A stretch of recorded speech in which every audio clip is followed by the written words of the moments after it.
for less. It's all in your head, how you think you manifest. So get ready to rise, cause we about to be the best. Gotta switch it up, gotta break the old habits. Get your mind right, turn your dreams into habits. No negative vibes, only positive thoughts. What is up, guys? Welcome to another episode of the Mindset Cafe podcast. It's your boy Devin, and today we are honored to have a special guest on the podcast, Betsy Pepine, and she is a entrepreneurial powerhouse in real estate, in being an author. She is a serial entrepreneur and the founder of Pepine Realty. I don't want to give too much into her story because I love when, it comes from the person themselves and tied into their background.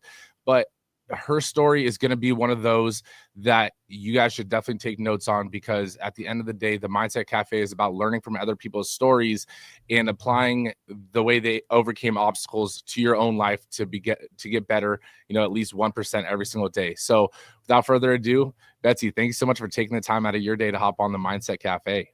Thanks, Devin. I'm happy to be here. So I don't like to dive into, how'd you become an entrepreneur? I like to start way back when, right? What was your childhood like? What was your bring up in, because that kind of gives some context to, your story and how you got here. But what was your childhood like? It was, I think, great. I'm one of three. I've got an identical twin sister, which is a unique experience. I think people always ask what it's like to be a twin, and I don't know, because I don't know what it's like not to be one. But that's been an interesting part of my journey. But no, it was great. My dad is still a practicing physician at 83 years old, and he's very inspiring because he's so passionate about what he does. And it was so nice to have that, to see that in my dad. My mom was a stay-at-home mom, but no, my sisters and I all went to the same college. We did have a lot of, in fact, I was listening to one of your episodes recently where the gentleman, your guest, had never considered anything but entrepreneurship because he grew up in that environment and that's all he knew. And so to see his friend's dad go to work from 9 to 5 seemed so foreign to him. And I had the opposite. My dad was a physician. We actually worked in the summers with him. That's all I knew. And there was definitely an expectation that all three of his girls would be physicians. We were all pre-med in college. And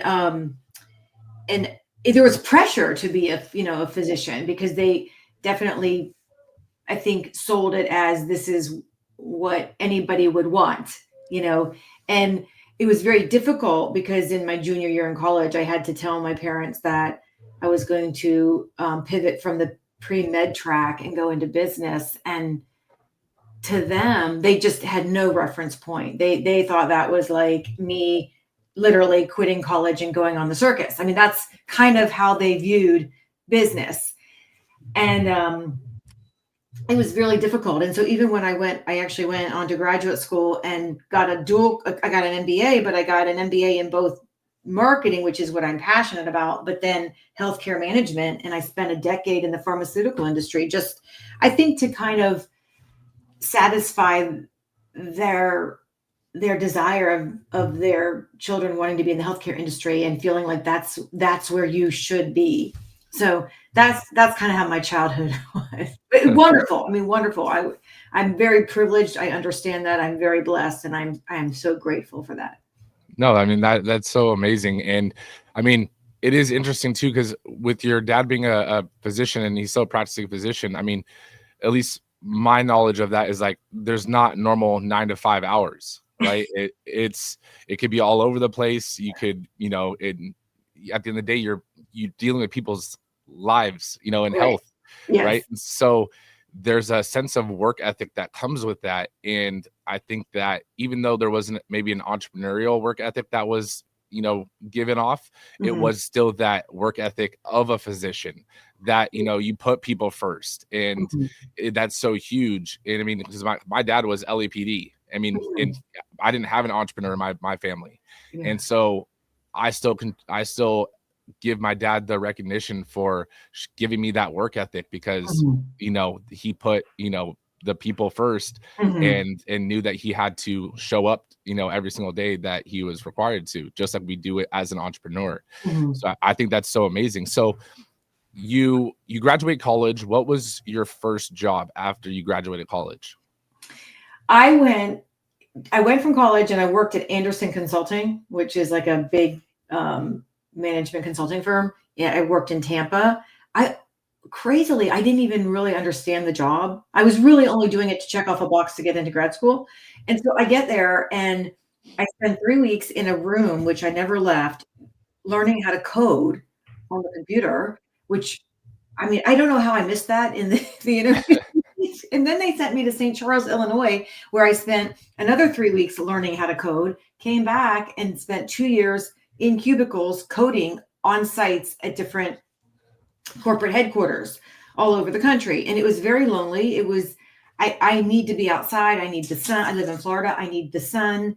I know this now, but I didn't then, but I need every day. I need it to be different. Like I thrive on that. And that was just the opposite of everything I didn't know my body needed at the time. So fortunately, I only had to do that for 2 years. And then I went to grad school and then went into the pharmaceutical industry and spent a decade in. And that was really interesting because I got to spend a decade this was in the advent of direct to consumer marketing of pharmaceutical prescription drugs to the consumer. So before you couldn't do that. And so now we were doing radio ads and television commercials, advertising directly to the consumer. So to be involved in that was so exciting. And what I liked is getting to, a big part of my job was talking to physicians, nurse practitioners, and patients and caregivers about the products that we were making. And so I love that kind of people interaction. Where I felt a huge disconnect was, if I was honest with myself, I didn't care about the product. I just didn't. And I don't know if it wasn't because it wasn't mine. It wasn't, I didn't have any ownership of the product. I didn't have anything to do with the making of the product.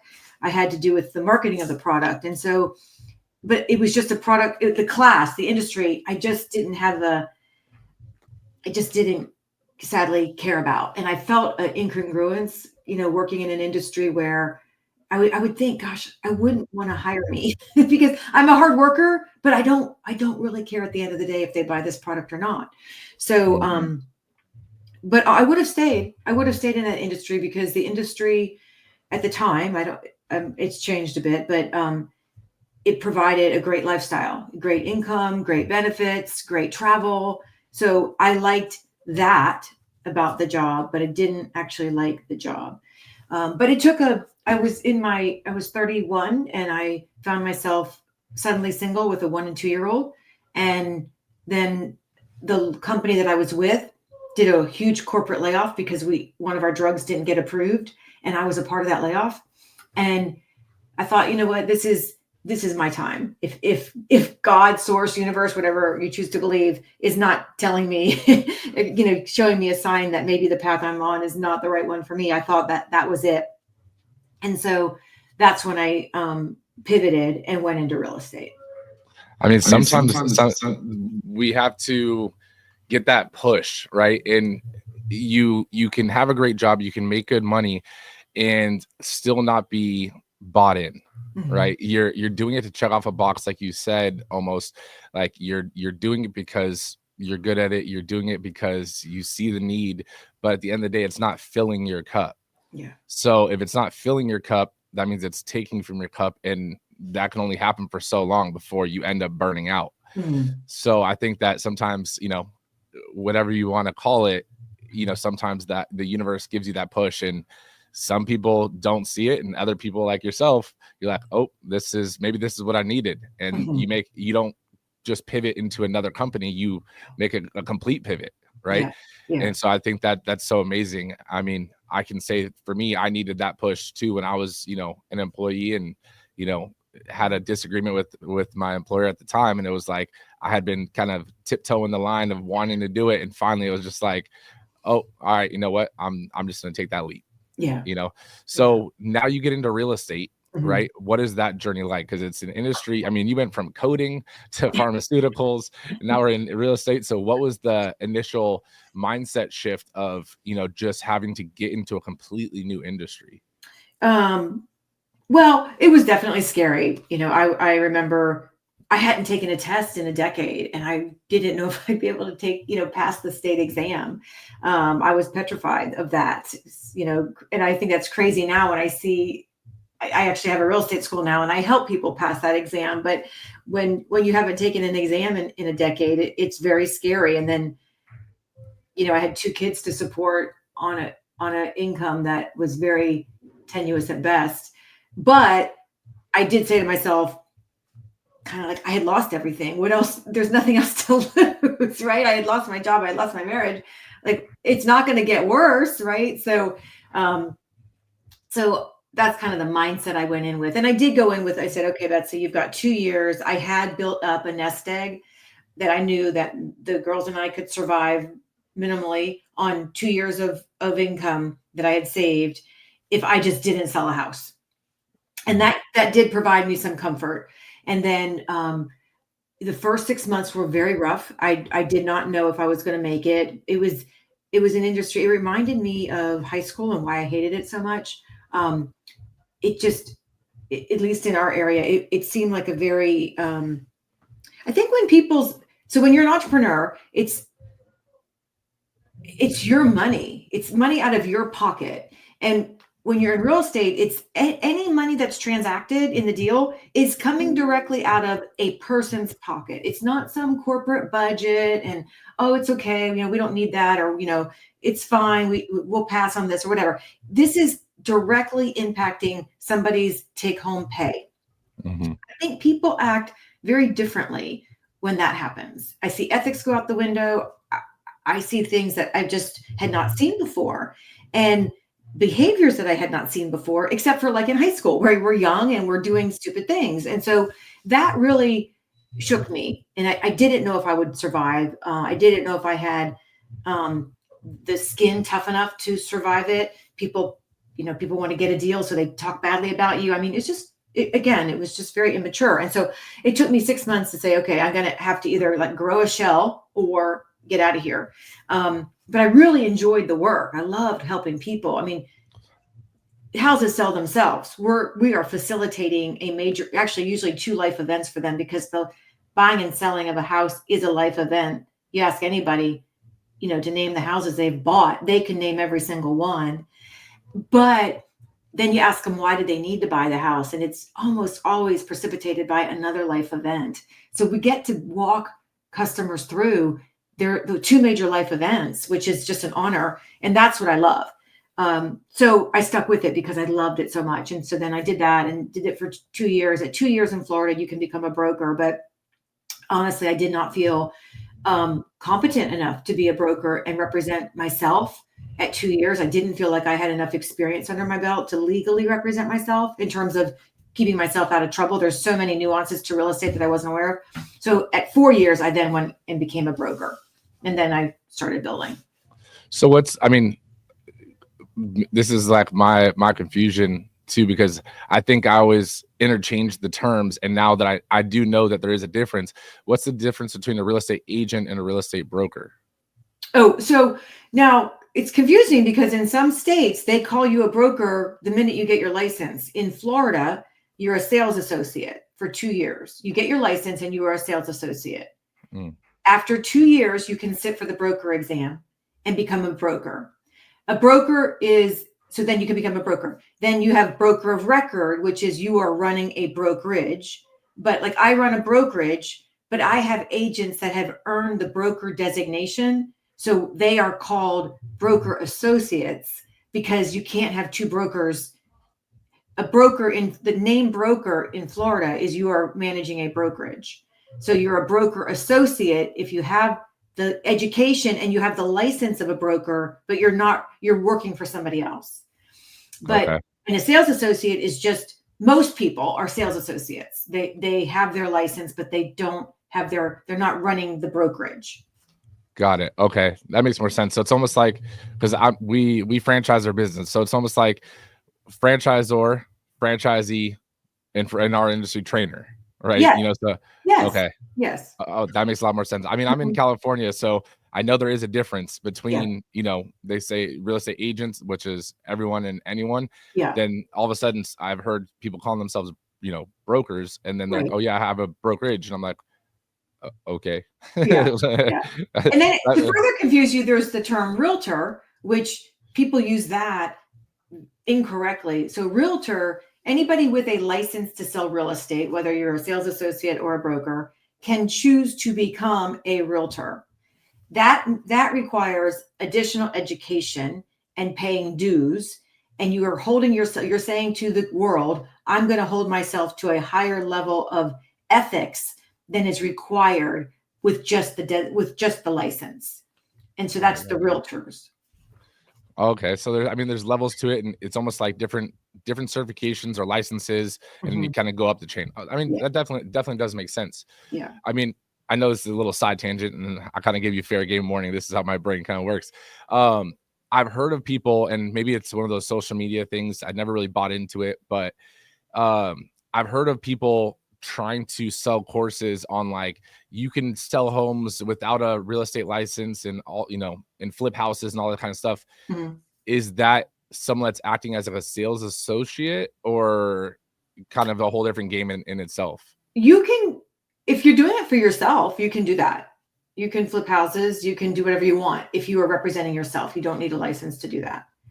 So that would be the way they're doing that. You can also wholesale without a license. So you can find deals for people Mhm. and um and then close it like at an attorney's office, and you don't need a license to wholesale. All right, I'm not gonna go down that rabbit hole. It's gonna I get confusing. So, what I do want to ask though is like because you built your own brokerage, correct? Mhm. I have that correct? I have that Yeah. correct? All right. So you built your own brokerage and your brokerage, you know, because starting off, you know, we start off as a small business Mhm. and you've grown it to be named in the Inc. 5000 a few Mhm. times, if I'm not mistaken. Mhm. So what was that journey like? Because that's not an easy feat. So the journey, it was funny because when I started my brokerage, had no vision. I just started it because I knew I didn't like to work for somebody else. And Mhm. I was going to be a solopreneur. I was going to work out of my house. I have my broker license, which allows me to work for myself out of my house and work for nobody else. And that's what I did. And then within a couple of years, over time, people just agents ask if they can work for you because you have to keep your license under a broker. And so some of the agents in the community would ask periodically, hey, can I hang my license with you? And I would say yes, but please no, I don't offer anything. I'm working out of my home. And so a couple of years into the brokerage, me having the license, it's like I'm looking around and I've got 6 or 7 people working out of my house, and it got a little crazy. And so I had the wherewithal to get a coach, and he's like, Betsy, you got to go big or go home. And I'm like, well, I'm already home. Let's go big. So literally, like the next week, I went and bought a office building, and we moved into the office building. And then he helped me create a plan on growing a brokerage. So that's what I did first. And then once I got the brokerage established, I do get bored very easily. I think entrepreneurs do. And so once that was established, I said, okay, well, what other services can I offer customers and agents that we're already serving? And that's how I opened up title and mortgage and the real estate school and the property management company, and then eventually the nonprofit.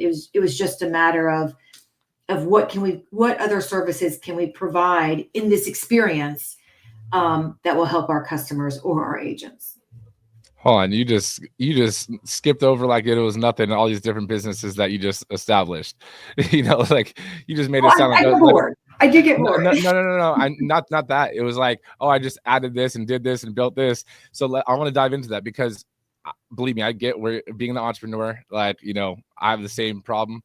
Um, I mean, that's where the kind of this podcast kind of established from too. And so you said you have your brokerage. Mhm, I heard title company. mhm, I heard nonprofit, and I mhm. feel like there was one more in there that I Mortgage, missed. property Mortgage. management, real estate school. Okay, the real estate school. Mhm, That one's I want to start there. That one's interesting mhm, because I have a friend in another business, owner who is a barber, and he started a barber college. And I've kind of dove in and asked them all, I was like, that's so interesting. I didn't know you could even do that. Right. So what was that process like? Because I mean, you already said you had, let's say six agents working under you. And so essentially you weren't even planning on becoming a mentor in a sense, and it kind of just happened. Yeah. And so inevitably you start to have a mindset shift, because you start to realize other people are kind of looking up to you, as the top person, even though you're like, just, yeah, you can hang your license here. I'm working out of my home. Don't, that's all. I don't offer anything. Yeah. But then they're like, okay, yeah, fine. And then they're watching everything you're doing. So what was that change in your mindset, really realizing that you actually have influence and can help other people along that journey and get to the dream that they want to, have a business or have a lifestyle and a career that, you were able to establish?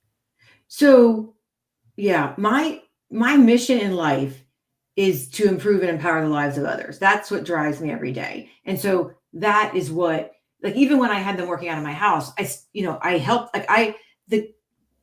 for me, the best thing I can see is they come to me, they do so well, and then they leave me and start their own brokerage. Like, that's success. That means the world to me, that I help somebody's change their family tree because now they have the tools to do what I did. So I look at it from a mindset of abundance, not scarcity, and I'm always trying to help people. So I was doing that even when I was didn't really even have a plan. It's just, I think, in my nature to help people and improve their lives. That's, to me, if my presence doesn't make an impact on someone's life today, then why am I here? Right. So I try to enter every situation, every meeting, thinking, how can I make someone's life different and better by my presence? The school came about because as I grew, our niche has been, we really are strong in training and support, training and development, because of my need to improve and empower the lives of others. And so that tends to attract a newer agent who doesn't have any knowledge of the industry.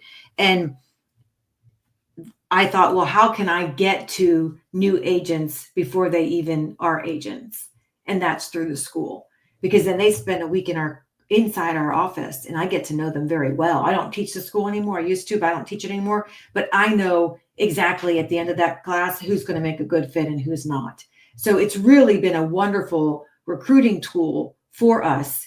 And then we added additional classes to help our own agents with you have to do continuing education once you get licensed. And so we have a benefit to all the agents to have the school, not just a recruiting arm.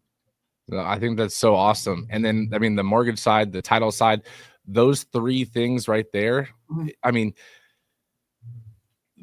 I'm huge on, for at least for myself, is a lot of entrepreneurs will start building a car wash, and then they build a Subway, and then they go all over the place, right?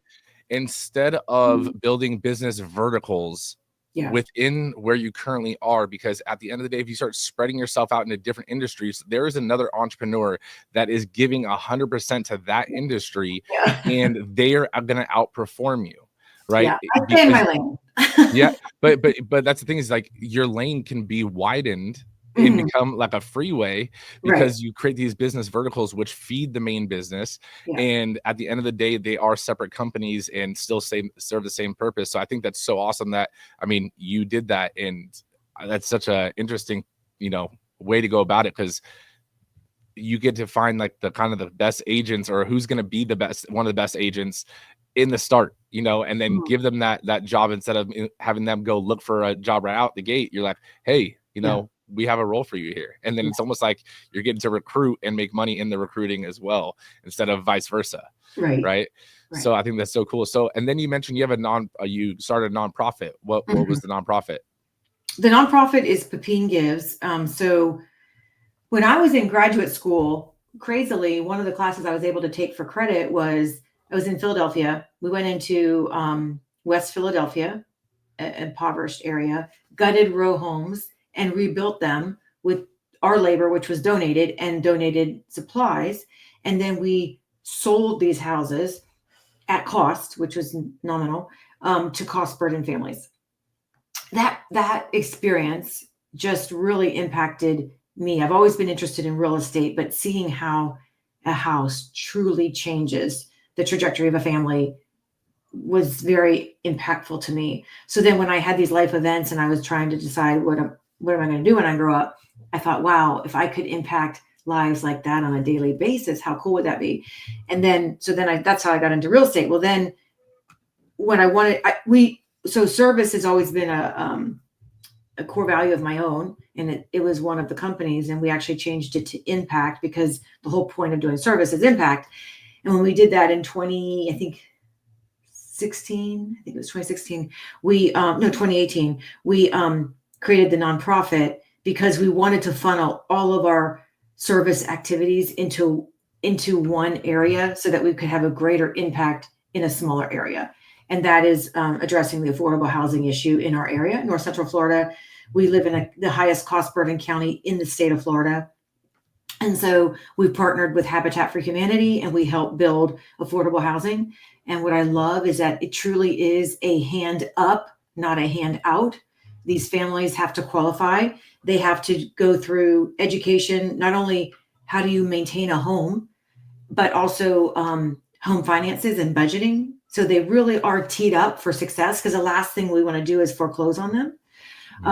So that's just been a wonderful, we're serving a community that would never be in a position to use our services otherwise. And I love that. So that's how that arm came to be. No, I mean, that's amazing. And again, what's crazy is it's a vertical of the same industry. Like I actually helped start a 501c3 nonprofit. And it was when I was personal training, we started a nonprofit basketball private school or charter school for this travel ball basketball kids and stuff. And I thought it was so cool. And that's one of my future goals, is to start an arm of like the franchise that is a nonprofit, and something, again, same as you, in the same industry that, the gym and the franchise is all in. But I think that is so awesome that you did that. So, I mean, before I want to take a pivot to the book and everything like that, I do want to ask, you built now multiple companies, and it's not easy to build one company, let alone build us and scale multiple companies. What is your key to building a winning culture within your companies? Oh, I learned that the hard way. Just because I didn't have an eye on that at the very beginning, and I had a key employee leave me because of that. I was in the pharmaceutical industry, the one that I had left at the time. It was very transactional. With I was selling my time, and they were selling a job, and it was an equal exchange. And that's how I when I went into real estate, that's what I assumed the world was still like that. And what I found very quickly was that the people younger than me were expecting more from their employers. And so the first real person that left me, I asked her why. And she said, there's no sense of family here. There's no growth path for me. And there's no opportunities for me to give back to the community. And she was right on all three accounts. Those things were farthest from my mind. That was a point when we had the 8 people working out of my garage, and I had 0 plans. And what I didn't understand, like, I had put my own company in a box where, to me, it's you went home to your family, you went home to volunteer. Well, this woman was telling me, no, she's coming to work to be a part of a big family and to volunteer in this setting. And that was just earth-shattering to me. I never experienced that. And I was like, oh my gosh, okay. So I loved that. I had never even envisioned that, again, because I hadn't seen it modeled. So once I got we got our core values down, and that really was the start of creating a great culture. And then what I did was, it was interesting. In my research, I read all these books on great culture, some of the great companies that are known for their culture. And then I came across this award. Florida gives this award to best places to work. And so I contacted the director and I said, send me the application. I mean, I had no position to even remotely even apply, but I wanted to see, what are they looking for? Because that would that's to me like the vision. I'm very visual. I need to see what the goalpost looks like. And so I put that on my vision board. And several years later, I applied for that and we won. Wow. But it's only because that woman quit and I asked her, why are you leaving? And that started the whole thing. And then we really became known for our culture. It took several years, but yeah. So what was your key for going from where you were? I mean, you read the form and everything like that, but what was maybe one, I don't want to give away all your secrets, but what was one crucial thing that you changed that allowed a culture to start to flourish? I mean, for me, I think it was just recognizing not, that the mindset that I am working for them. They're not working for me. They are truly my highest priority clients because if I don't have them, I don't have a company. And so I put them before any buyer or seller, regardless of income potential, a buyer or seller, highly networked people can do. My staff and my agents are my first priority. And that was a shift for me. I went in thinking, oh no, the buyer, the buyer and the seller of the homes are my clients. They're not my clients. They're secondary clients, but my true clients are the people that work for me.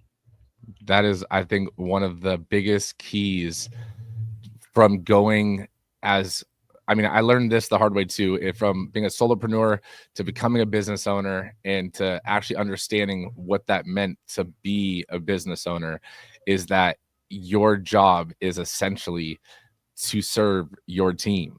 Like my job now, people ask me, oh, do you still do personal training? I was like, honestly, my day is just, problem solving and asking what the team needs and how do I make it, their lives better, more efficient and so forth, and creating the opportunities for them. So I think that's so awesome that you said that. And so what would you say? I know there's this, because it's so interesting, the industry you're in, it's so, at least from the outside, because I've seen only TV shows. I have some friends and family that are in real estate, not to the level you're at, but it seems so cutthroat, or it can be so cutthroat, right? Yeah. Not in the way of like car salesy, but from like the TV shows, for example, like Selling Sunset, like you see all the bickering and the gossip and, trying to snake people's deals and so forth. Now, if someone's becoming a real estate agent, right, maybe not going for a brokerage, but wants to get into real estate sales, what is one of the keys that you would say to start establishing themselves without having to be ruthless? Because I believe or maybe it is being ruthless, but I believe that being collaborative or being, and working together, you can get more done. You may not get the whole pie, but why not have a piece of a bigger pie kind of deal? What would be your advice for, let's say, a new real estate agent coming onto your team? I mean, I think in any area of life, if you have a mindset of abundance and not scarcity, I think that's so huge. I mean, we will not say a negative thing about another agent. We won't. And I always tell people, be prepared to say it twice. If you're going to say it to me, you're going to say it to the person you're talking about too, so we actually have in our office policy manual a no gossip policy, and it's a one strike and you're out. Like we don't tolerate that. There are other companies that don't feel that way. I just don't. We're here for such a short period of time on this earth. I want it to be as pleasant and as enjoyable as possible. And those people do fine too. I'm not saying they don't. That's not the way I choose to run my business. That's not the agents that we are trying to attract. We have occasionally had to rehome people because we found that was not a consistent value that somehow we missed in the interview process. And we will do that nicely and, wish them well, but going with a mindset of abundance.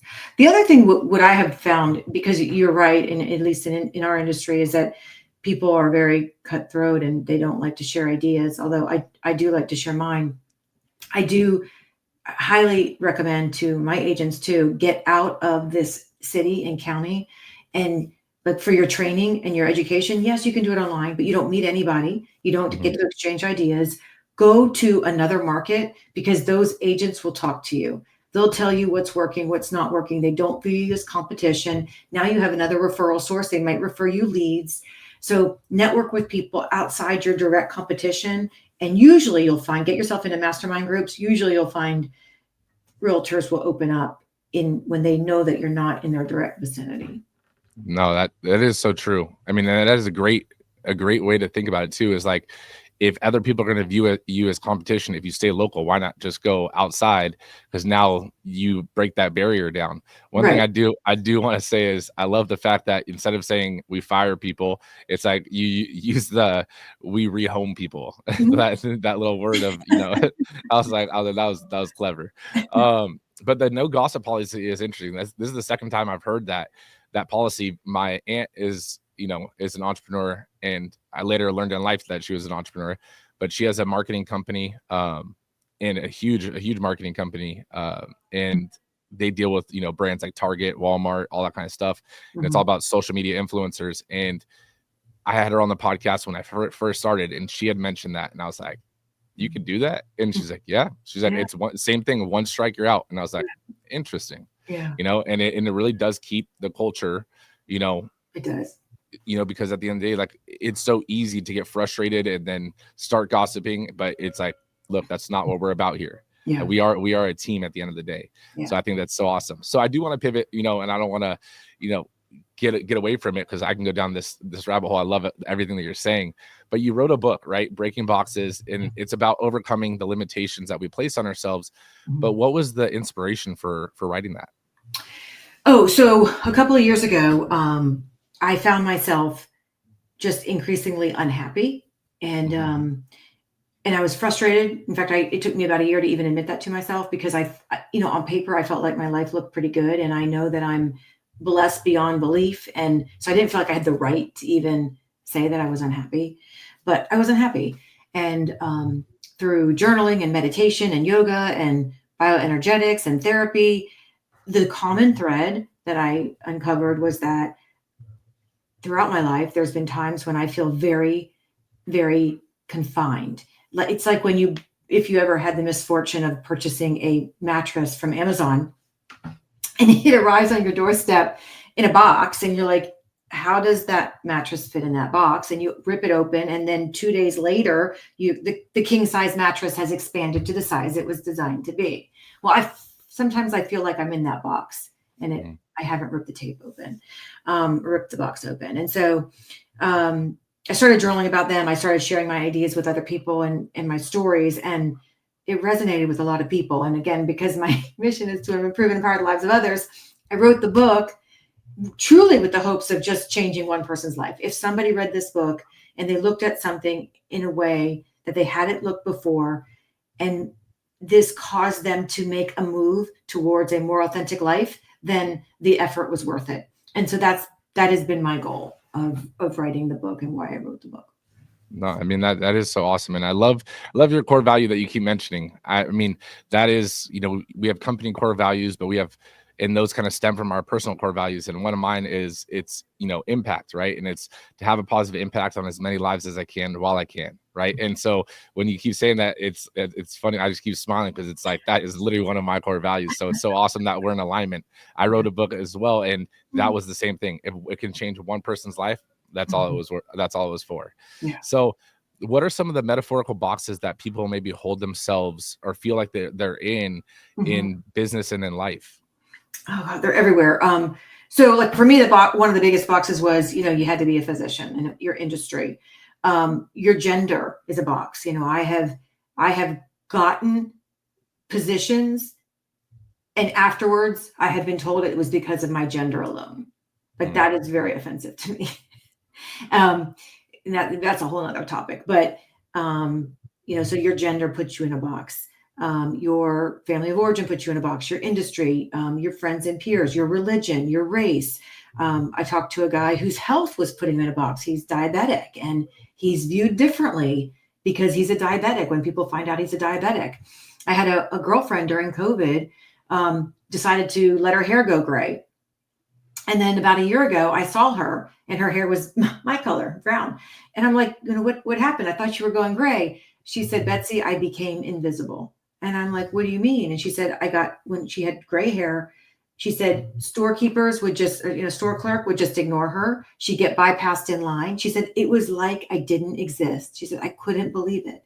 So there's so many boxes that we we are put in, and we put other people in. I remember, just a really simple example, not detrimental, but a girlfriend of mine was saying she had to leave because she was running to a dinner party. They do this wine party where they pick a country and they bring the food in and they bring these wines in for the countries. And she had to go to her friend's house. And I was just curious. I said, who's the host? And she said, Father John. Like, Father John? Like Father John at St. Francis? And she's like, yeah. And I was like, what? Like, I couldn't, marry those two images in my mind. But why? We think the minute we hear somebody's a priest, we start thinking things. We know nothing about that person other than what they do, but we start creating this idea in our head. And the problem is with the box. I tell this story where when my girls were young, we would walk these trails, and they were really young.